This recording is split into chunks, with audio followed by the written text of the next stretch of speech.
আসসালামু আলাইকুম বন্ধুরা, আমি আজকে দেখাবো একটি 5x5 রুবিক্স কিউবের কিভাবে সেকেন্ড লেয়ার, থার্ড লেয়ার এবং ফোর্থ লেয়ারটি সলভ করতে হয়। এর আগের ভিডিওটিতে আমি দেখিয়েছিলাম কিভাবে সাদার ফেস তৈরি করতে হয় এবং সাদার সাথে যে কালারটি থাকবে অর্থাৎ সাদার পাশে যে স্পিচটি থাকবে এই স্পিচের কালার। আমার ভিডিওটিতে নতুন হয়ে থাকেন তাহলে অবশ্যই আমার চ্যানেলটি সাবস্ক্রাইব করবেন এবং ভিডিওটি না টেনে সম্পূর্ণ ভিডিওটি দেখবেন, তাহলে আপনি এই লেয়ারগুলো কিভাবে সলভ করতে হয় এটি খুব সহজে জানতে পারবেন। তো আমি এখন দেখিয়ে দিচ্ছি কিভাবে লেয়ারগুলো সলভ করতে হয়, অর্থাৎ সেকেন্ড লেয়ার, থার্ড লেয়ার এবং ফোর্থ লেয়ার কিভাবে সলভ করতে হয়।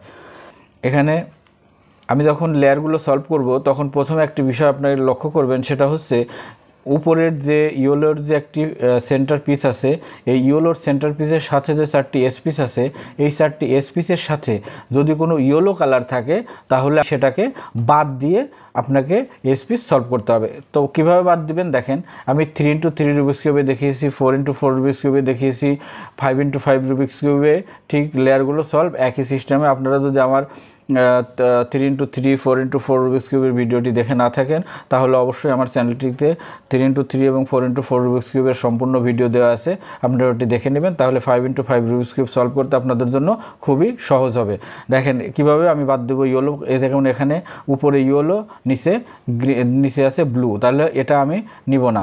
এখানে দেখেন এখানে অরেঞ্জ এবং ইয়েলো, তাহলে এটাও নেওয়া যাবে না। এখানে দেখেন গ্রিন এবং অরেঞ্জ, তাহলে এটা আমি নিয়ে কাজ করতে পারবো। এখানে ব্লু এবং এখানে অরেঞ্জ, এটা নিয়েও কাজ করতে পারবো। ধরেন আমি এটা নিয়ে কাজ শুরু করব, গ্রিন এবং অরেঞ্জ। তাহলে আমি প্রথমে যেটা করব সেটা হচ্ছে এই এসপিসের পাশের যে কালারটি থাকবে, অর্থাৎ এখানে যে গ্রিন কালারটি আছে, এই গ্রিন কালারটি সেন্টারের যে গ্রিন কালারগুলো আছে সেই সেন্টারের গ্রিন কালারের সাথে এই কালারটি এই সেন্টারের সাথে মিলিয়ে রাখবো। দেখেন এখানে ব্লু, এখানে গ্রিন, এখানে অরেঞ্জ, এখানে দেখেন সেন্টার পিসে আছে গ্রিন, এখানেও গ্রিন। এরকম যখন পরিস্থিতি তৈরি হবে তখন এটাকে আপনি সামনে রেখে আপনি উপরের যে কালারটি থাকবে, উপরে থাকবে হচ্ছে অরেঞ্জ, এই অরেঞ্জটি হাতের বাম পাশের সেন্টারে থাকবে অথবা হাতের ডান পাশের সেন্টারে থাকবে। হাতের বাম পাশের যদি সেন্টারে থাকে তাহলে আপনি আর লেফটের সূত্র অ্যাপ্লাই করবেন, হাতের ডান পাশে যদি থাকে তাহলে আপনি রাইটের সূত্র অ্যাপ্লাই করবেন। তো এখানে দেখেন অরেঞ্জটি হাতের বাম পাশে নাই, কারণ বাম পাশে আছে রেড, তাহলে অবশ্যই ডান পাশে আছে। দেখেন ডান পাশে অরেঞ্জ আছে, তাহলে আপনি ডানের সূত্র অ্যাপ্লাই করবেন। যেহেতু আমার রাইটে আছে আমি রাইটের সূত্র অ্যাপ্লাই করব। রাইটের সূত্র কি ভালো করে লক্ষ্য করবেন, 3x3 রুবিক্স কিউবে দিয়েছি, 4x4এও দিয়েছি। এখন দেখেন রাইটের সূত্র কি, up right, up inverse, right inverse, up inverse, front inverse, up front. দেখেন আমার নিচের যে সাদার ফেস ছিল সেই সাদার ফেস ঠিক আছে, এবং এখানে দেখেন এখনও কোনো লেয়ারই সলভ হয়নি। এখানে খেয়াল করুন, এখানে ব্লুর সাথে আছে ইয়েলো, এখানে ইয়েলোর সাথে আছে অরেঞ্জ, এখানে ইয়েলোর সাথে আছে গ্রিন, এখানে দেখেন অরেঞ্জ এবং ব্লু। শুধু এটা নিয়ে আমি কাজ করবো, যেহেতু এই তিনটা স্পিসের সাথে ইয়েলো আছে সুতরাং এই তিনটি বাদ। এখন শুধু একটি নিয়ে কাজ করব, অর্থাৎ এখানে ব্লু এবং এখানে অরেঞ্জ। তাহলে ব্লু সেন্টার পিস কোথায় আছে দেখেন, এই যে ব্লুর সেন্টার পিসের সাথে মিলিয়ে দিলাম। এখানে উপরে অরেঞ্জ, অরেঞ্জটি হাতের ডানে থাকবে অথবা বামে থাকবে। ডানে আছে রেড, বামে আছে অরেঞ্জ। যেহেতু বামে অরেঞ্জ আছে আর উপরের যে অরেঞ্জ, যেহেতু বামে অরেঞ্জ আছে তাহলে আমি বামের সূত্র দেবো। বামের সূত্র কি? বামের সূত্র হচ্ছে up inverse, left inverse, up, left, up, front, up inverse, front inverse. দেখেন এখানে আমার অরেঞ্জের একটি ফেস, অরেঞ্জের একটি এখানে লেয়ারটি কমপ্লিট হয়ে গেছে, শুধু এখানে দুইটি বাদ আছে। তো এখানে ভালো করে খেয়াল করুন, এখানে ব্লুর সাথে আছে ইয়েলো, এটা বাদ, গ্রিনের সাথে ইয়েলো, এটা বাদ, অরেঞ্জের সাথে ইয়েলো, এটা বাদ, রেডের সাথেও ইয়েলো, এটাও বাদ। এখন দেখেন এইরকম যদি কোনো পরিস্থিতি তৈরি হয়, অর্থাৎ উপরে যে চারটি এসপিসি আছে এই চারটি এসপিসির সাথেই কিন্তু ইয়েলো আছে। দেখেন উপরে এটার সাথে ইয়েলো আছে, এটার সাথে ইয়েলো আছে, এটার সাথে ইয়েলো আছে, এটার সাথেও ইয়েলো আছে। এরকম যদি কোনো পরিস্থিতি তৈরি হয় তখন আপনি কি করবেন? এরকম পরিস্থিতি তৈরি হতে পারে 3x3তেও তৈরি হতে পারে, 4x4এও তৈরি হতে পারে, 5x5এও তৈরি হতে পারে। যেহেতু এটা 5x5 আমি সলভ করছি সেহেতু 5x5 এরকম পরিস্থিতি তৈরি হয়ে গিয়েছে। তখন আমি কি করব? তখন আমি যেটা করব সেটা হচ্ছে আমি দেখব যে আমার এই যে দুইটি আনসলভ অবস্থায় দুইটি লেয়ার আছে, সেকেন্ড লেয়ার থার্ড লেয়ার, এখানে দেখেন এই পিসগুলো আনসলভ, এখানেও একটি আনসলভ।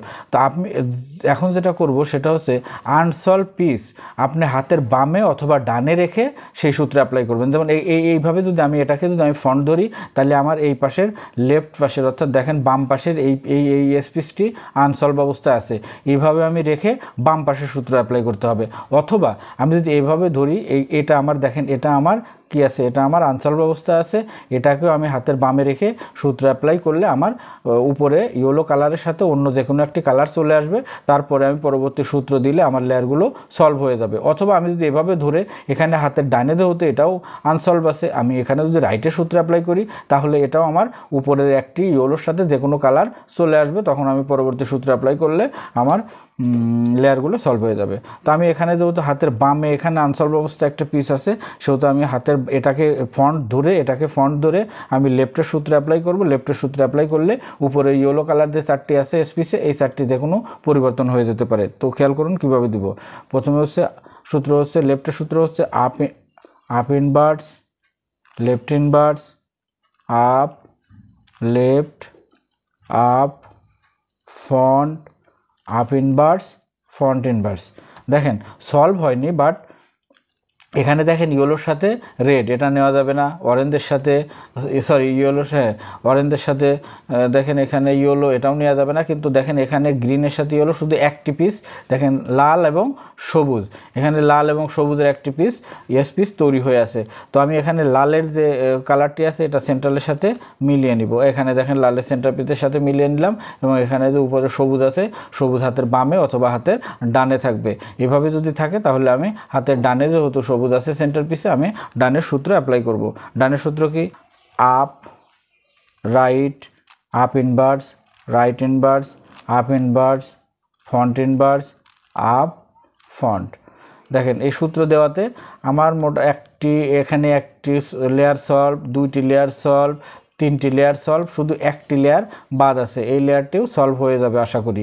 এখন আর একটি সূত্র দিলে এই লেয়ারটি সলভ হয়ে যাবে। এখানে আছে সবুজের সাথে হলুদ, এটা বাদ, এটা কমলার সাথে হলুদ, এটাও বাদ, এটা লালের সাথে হলুদ, এটাও বাদ, শুধু এটা নীল এবং এটা লাল। এই নীলের পিসের সাথে একটি সেন্টার পিস অ্যাড করব। দেখেন এখানে নীলের যখন সেন্টার পিস এর সাথে পিসের যখন সলভ হয়ে যাবে, তখন উপরের যে কালারটি থাকবে অর্থাৎ লাল কালারটি হাতের বামের সেন্টারে অথবা হাতের ডানের সেন্টারে থাকবে, তখন আমি যে পাশে থাকবে সে পাশের সূত্র অ্যাপ্লাই করব। যেহেতু এটি আমার হাতের ডানের সেন্টারে আছে, তাহলে আমি ডানের সূত্র অ্যাপ্লাই করব, অর্থাৎ রাইটের সূত্র অ্যাপ্লাই করব।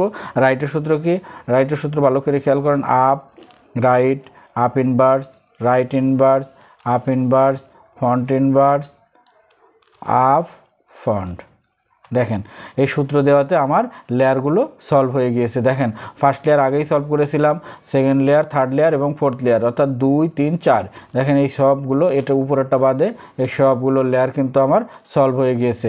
এখন আমার যেটা কাজ হবে সেটা হচ্ছে আমি এখন উপরের একটি ইয়েলোর এর পরবর্তী ভিডিওতে দেখাবো, কীভাবে ইয়েলোর একটি প্লাস তৈরি করতে হয়, অর্থাৎ একটি ক্রস তৈরি করতে হয়। ইয়েলোর ক্রস তৈরি হয়ে গেলে ইয়েলোর পাশের যে পিসের যে কালারগুলো থাকবে, এই কালারগুলো আমি সলভ করব। তারপরে কর্নার পিসগুলো সলভ করলেই আমার 5x5 রুবিক্স কিউব সম্পূর্ণ সলভ হয়ে যাবে।